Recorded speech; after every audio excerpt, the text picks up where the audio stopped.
اور اللہ ہی نے تم کو تمہاری ماؤں کے شکم سے پیدا کیا اس حال میں کہ تم کچھ نہیں جانتے تھے، اور اس نے تم کو کان اور آنکھیں اور دل اور ان کے علاوہ اور اعضاء بخشے تاکہ تم شکر کرو۔ کیا ان لوگوں نے پرندوں کو نہیں دیکھا کہ آسمان کی ہوا میں گھرے ہوئے اڑتے رہتے ہیں؟ ان کو اللہ ہی تھامے رکھتا ہے۔ ایمان والوں کے لیے اس میں بہت سی نشانیاں ہیں۔ اور اللہ ہی نے تمہارے لیے گھروں کو رہنے کی جگہ بنایا، اور اسی نے چوپایوں کی کھالوں سے تمہارے لیے ڈیرے بنائے جن کو تم ہلکا پھلکا دیکھ کر سفر اور حضر میں کام میں لاتے ہو، اور ان کی اون اور پشم اور بالوں سے تم اسباب اور برتنے کی چیزیں بناتے ہو جو مدت تک کام دیتی ہیں۔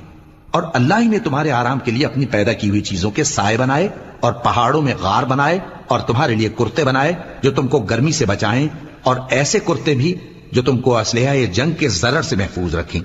اسی طرح اللہ اپنا احسان تم پر پورا کرتا ہے تاکہ تم فرمانبردار بنو۔ بس اگر یہ لوگ روگردانی کریں تو اے پیغمبر تم